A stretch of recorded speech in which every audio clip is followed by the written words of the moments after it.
అందరికీ నమస్కారం. తన్వి చెప్పే కథలకు స్వాగతం. ఈరోజు మొదటిసారిగా మా ఛానల్ చూస్తున్నట్లయితే ప్లీజ్ లైక్ చేయండి, షేర్ చేయండి, సబ్స్క్రైబ్ చేసి మమ్మల్ని సపోర్ట్ చేయండి. ఈరోజు భాద్రపద మాస శుక్రవారం. ఎవరైతే భక్తి శ్రద్ధలతో ఈ కథ వింటారో వారికి అమ్మ అనుగ్రహం తప్పకుండా కలుగుతుంది. పూర్వకాలంలో జ్ఞానశర్మ అనే తెలివైన పిల్లవాడు ఉండేవాడు. అతనికి చదువు మీద మక్కువ ఎక్కువగా ఉండేది. కానీ తల్లిదండ్రులకు మాత్రం ఆస్తిపాస్తులు అంటే మక్కువ ఎక్కువ. ఇక తెలివితేటలు ఉంటే ఆ ఆస్తిని నిలబెట్టుకోగలడు అని భావించి వారు జ్ఞానశర్మను గురుకులంలో చేర్పిస్తారు.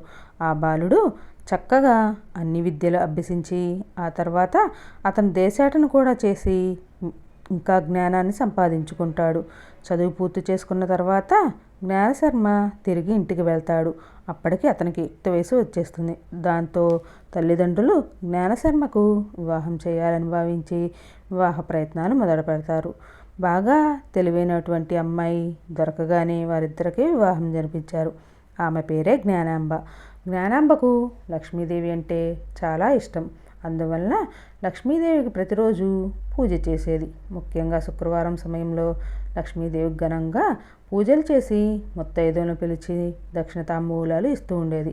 ఇక జ్ఞానశర్మ పెళ్లి జరిగినప్పటి నుంచి తండ్రికి చేదోడువాదుడుగా ఉండడం మొదలుపెట్టాడు. వ్యవసాయంలోనూ వ్యాపారంలోనూ సహాయం చేస్తూ తన జీవితాన్ని సుఖంగా గడుపుతున్నాడు. ఇలా కొద్ది రోజులు గడిచిపోయాయి. కొద్ది రోజుల్లోనే జ్ఞానాంబ తన భర్త ఎంతో తెలివైనవాడు అని గుర్తించింది. ఆయన తెలివితేటలు ఇంటికే పరిమితం కాకూడదు అని భావించి తన భర్త వద్దకు వెళ్ళి ఇలా అంటుంది. మన దేశపు రాజుగారు పాలనకు సంబంధించిన సలహాదారు కావాలని కొద్ది రోజుల క్రితం చాటింపు వేయించారు కదా. ఆ విషయం మీకు కూడా తెలుసు. మీరు పెద్ద పెద్ద చదువులు చదువుకున్నారు. అవి వృధా పోకూడదు. మీరు వ్యవసాయానికి సంబంధించిన ఎన్నో సమస్యలను చిటికలో పరిష్కారం కూడా చేస్తున్నారు. మీలాంటి వారు రాజుగారికి సలహాదారు అయితే రాజ్యంలో ఉన్నటువంటి ప్రజలు ఎంతగానో సుఖపడతారు. మీరు వెంటనే రాజుగారి వద్దకు వెళ్ళండి. ఆయన పెట్టే పరీక్షల్లో మీరు తప్పకుండా విజయాన్ని సాధిస్తారు అని భర్తను ప్రోత్సహిస్తూ ఉంది. ఆ మాటలన్నీ అత్తమామల చెవిన పడతాయి. ఇక మామగారు కలగజేసుకొని, నా కొడుక్కి ఒకరి దగ్గర పని చేయాల్సిన పని లేదు. మనకున్న ఆస్తిని నిలబడితే అదే చాలు అని అనేసరికి తండ్రి మాటకు ఎదురు చెప్పలేక జ్ఞానశర్మ ఎంతగానో బాధపడతారు. ఇక చేసేది ఏమీ లేక కోడలు కూడా ఏమీ మాట్లాడకుండా మౌనంగా ఉండిపోతుంది. అయినా ఆ రోజు నుంచి కోడలు మాత్రం అత్తమామల్ని ఎలాగైనా సరే ఒప్పించాలి అని బాగా ఆలోచిస్తూనే ఉండేది. ఒకరోజు జ్ఞానాంబ రాత్రి సమయంలో వెలుతురు కోసం దీపాలను సిద్ధం చేసింది. చీకటి పడగానే ఇంట్లో ఎత్తైన దిమ్మల మీద దీపాలను వెలిగించింది. ఆరుబయట ఒక గుంటను తవ్వి దానిలో దీపాన్ని వెలిగించింది. అయితే మామగారు బయట నుంచి వస్తున్న సమయంలో ఇంటి బయట మొత్తం చీకటిగా ఉండటాన్ని గమనించాడు. ఇక వెంటనే కోడల్ని పిలిచి, దీపం ఎందుకు పెట్టలేదు?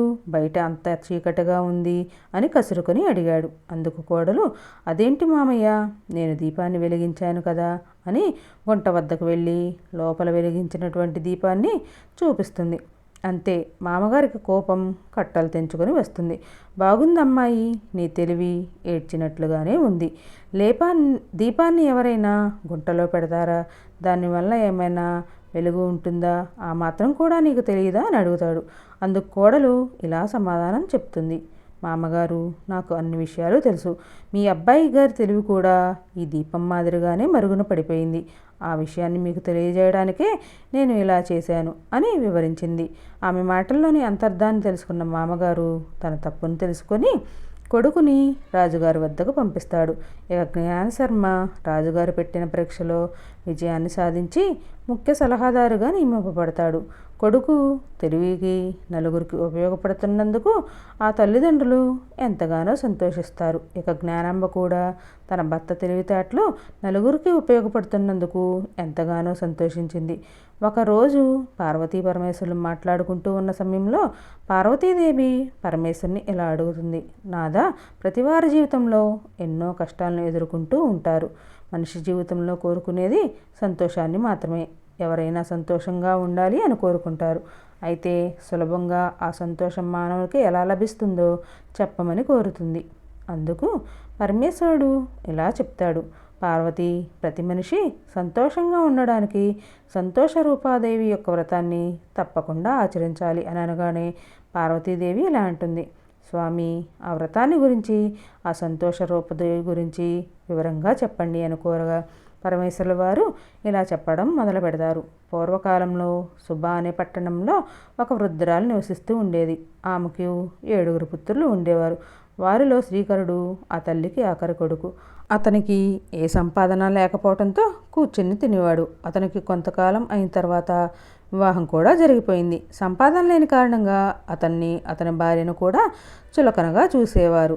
చివరికి అతని తల్లి కూడా అతన్ని చిన్న చూపుతోనే చూసేది. సంపాదన పరులైన కుమారులకు తల్లి మంచి పదార్థాలను వండి శుచిగా భోజనం పెట్టేది. వారందరూ తినివేయగా మిగిలిన పదార్థాలను జాగ్రత్తగా దాచిపెట్టి దానిని శ్రీకరుడికి భోజనంలో వడ్డించేది. ఇక ఈ విషయాన్ని శ్రీకరుడి భార్య గమనిస్తుంది. ఇదే సంగతి తన భర్తకు వివరించి చెప్తుంది. తన భార్య మాటలతో సత్యం ఎంత ఉందో తెలుసుకోవడానికి ఒకరోజు శ్రీకరుడు వంటగదిలో నిద్రపోతున్నట్లుగా నటిస్తూ ఉంటాడు. సరిగ్గా అదే సమయానికి తన తల్లి వచ్చి తన అన్నలు తిని వెళ్ళిపోయిన పళ్ళాల్లో నుంచి కొద్దిగా అన్నాన్ని సేకరించి తన కోసం దాచిపెట్టడాన్ని గమనిస్తాడు. ఇక ఆ దృశ్యాన్ని చూసి అతను ఆశ్చర్యపోయాడు. ఇక ఎలాగైనా సరే డబ్బులు సంపాదించాలి అని నిర్ణయించుకుంటాడు.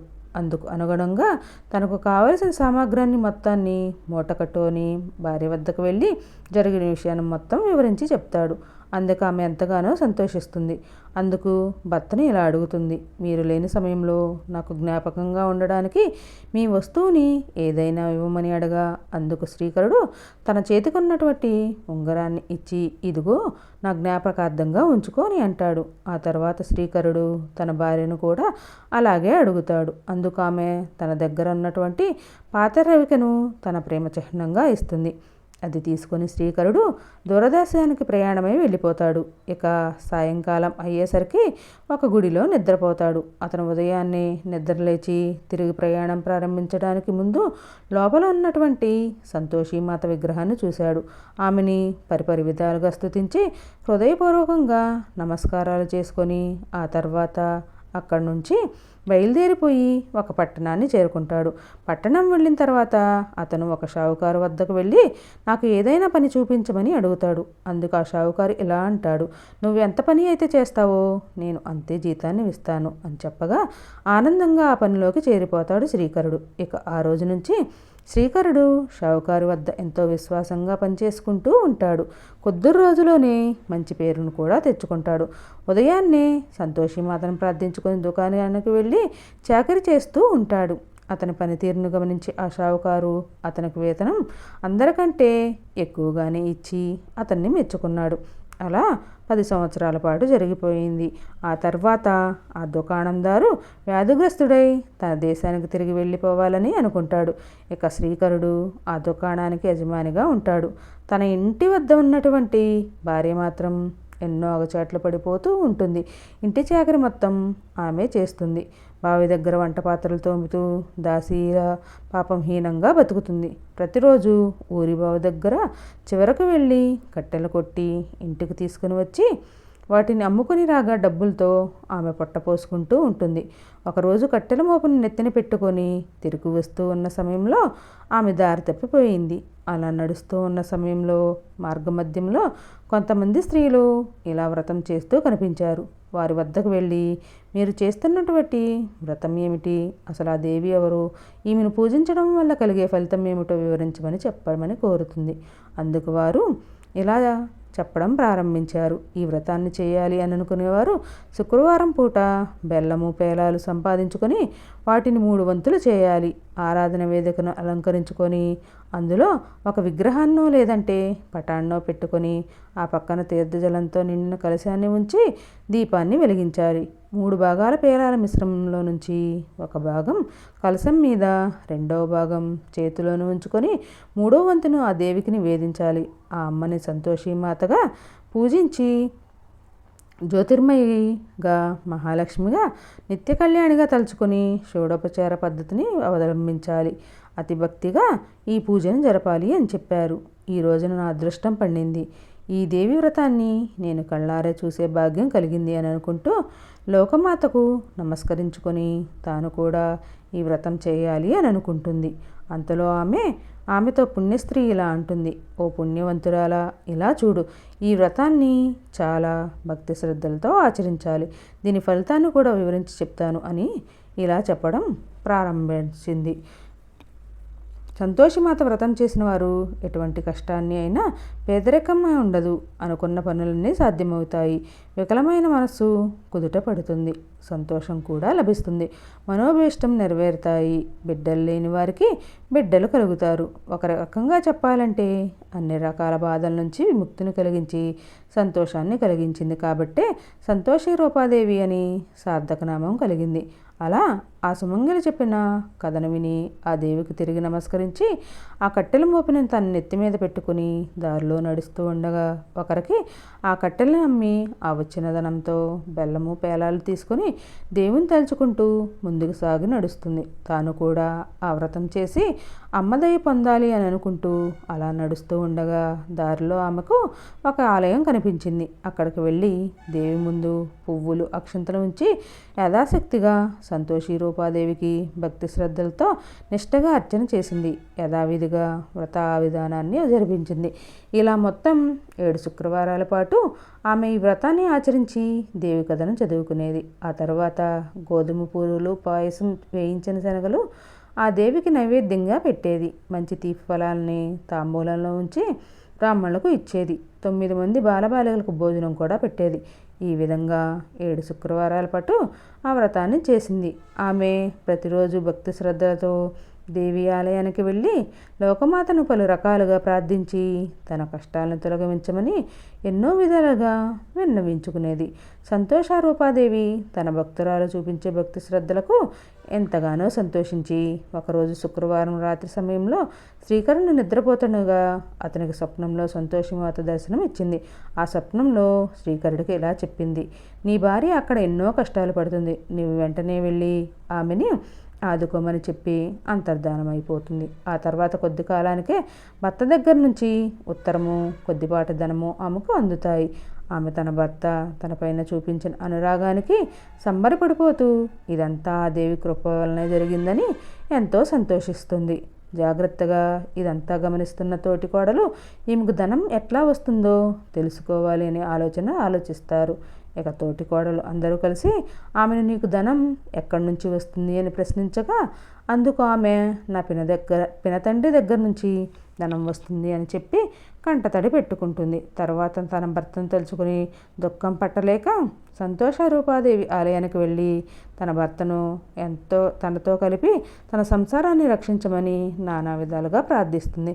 హే దేవి, నన్ను తీవ్రమైన కష్టాల్లో పడేశావు. నా బాధను తొలగించి నా భర్తను నా యందు అనురాగం కలవానిలాగా చేశావు. కానీ ఆయన నన్ను కలిపి ఈ సంసారాన్ని మా పాతివత్యాన్ని కాపాడి నన్ను రక్షించు. నాకు ధనం కంటే పతి దర్శన భాగ్యం కలిగించు. నేను పతిసేవ చేయకుండా ఉండలేను అని బహువిధాలుగా ప్రార్థించగా లోకమాత అయినటువంటి సంతోషిమాత ఆమె ప్రార్థనకు దయతలిచి ప్రసన్నురాలై ఆమెతో ఇలా అంటుంది, ఓ సాధ్వి, నీ భర్త నీకు తొందరలోనే దగ్గరవుతాడు. నీకంతా శుభముగాక అని ఆశీర్వదిస్తుంది. జగన్మాతకు భక్తురాలిపై జాలి కలిగింది. ఆమె భర్తతో కలపడానికి సన్నాహం చేసింది. అక్కడ శ్రీకరుడు ఎంతో ధనాన్ని సంపాదించి సుఖ సంతోషాలతో తన జీవితాన్ని గడుపుతూ ఉన్నాడు. తన భార్యను చూడటమే మర్చిపోయాడు. ఒకరోజు అతను గాఢంగా నిద్రపోతున్నాడు. అలాంటి సమయంలో అతనికి ఒక స్వప్నం కలిగింది. శ్రీకరుడికి ఆ స్వప్నంలో రూపాదేవి దర్శనమిచ్చి ఓ బిడ్డ మేలుకో అన్న మాటలు వినిపించింది.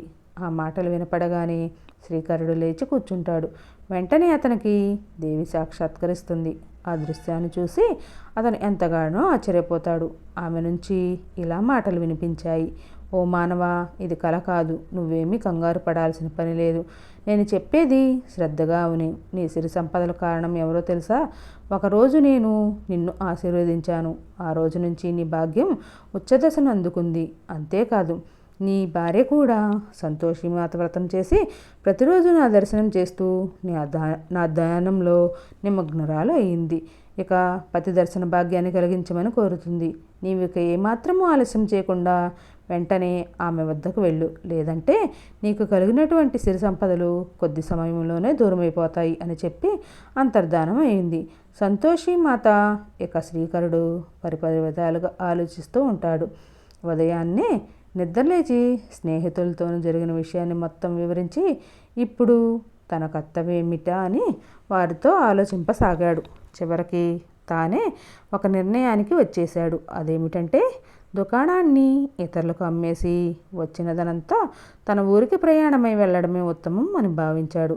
తన మిత్రుడు వ్యాపారస్తులు కూడా అదే మంచిది అని చెప్పారు. దేవి ఆజ్ఞని మేరవద్దని త్వరగా కర్తవ్యానికి దిగి తన ఊరికి బయలుదేరమని తన హితకారులు చెప్పగా తన దుకాణాన్ని ధనికురికి అమ్మివేశాడు. లెక్కలు చూసుకొని అప్పులు వసూలు చేసుకొని రావాల్సిన సొమ్మును మొత్తం పుచ్చుకొని మిత్రులందరి వద్ద సెలవు తీసుకొని తన ఇల్లారి దగ్గరకు బయలుదేరాడు శ్రీకరుడు. తన పట్టణానికి వస్తూ ఉన్న సమయంలో ఒక ఆలయ సమీపానికి వచ్చేసరికి అక్కడ కట్టెల మోపు కనిపించింది. దానిని చూడగానే అతనికి భార్య గుర్తుకొచ్చింది. ఆ కట్టెలతో అతను అన్నం పట్టుకొని తిని ఇది ఇలా ఉండగా సంతోషిమాత అక్కడ తన భార్యకు కూడా కలలో కనిపించి ఇలా చెప్తుంది, ఓ అమ్మాయి, నీ భర్త నిన్ను చూడటానికి వస్తున్నాడు. నువ్వు నేను చెప్పినట్లుగా చెయ్యి. నీ భర్త నీ ఇంటి గుమ్మం వద్దకు రాగానే అత్త ఆహారం పెట్టు, నాకు బాగా ఆకలిగా ఉంది, నీరు ఇవ్వు, దాహంగా ఉంది అని గట్టిగా అరువు అని చెప్తుంది సంతోషిమాత. అమ్మా, నువ్వు చెప్పినట్లుగానే తప్పకుండా చేస్తాను అని అంటుంది ఆ ఇల్లాలు.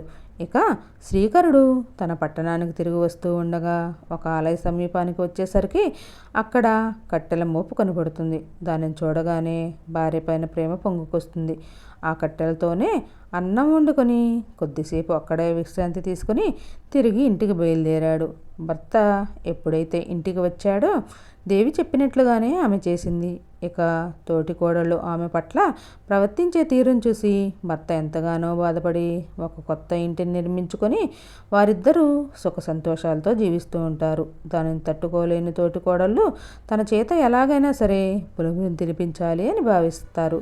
ఆ తర్వాత ఆమె తినేటువంటి ఆహార పదార్థాల్లో పులుపును కలుపుతారు. ఆమె తెలియకుండానే దానిని తినిస్తుంది. దాని ఫలితంగా తన భర్తను రాజభటులు ఆదాయం పన్ను కట్టమని నిర్బంధించారు. తర్వాత శ్రీకరుడు ఆదాయం పన్ను కట్టి బంధవిముక్తుడై తిరిగి వచ్చి తన భార్యను కలుసుకొని ఇద్దరూ ఎంతగానో సంతోషిస్తారు.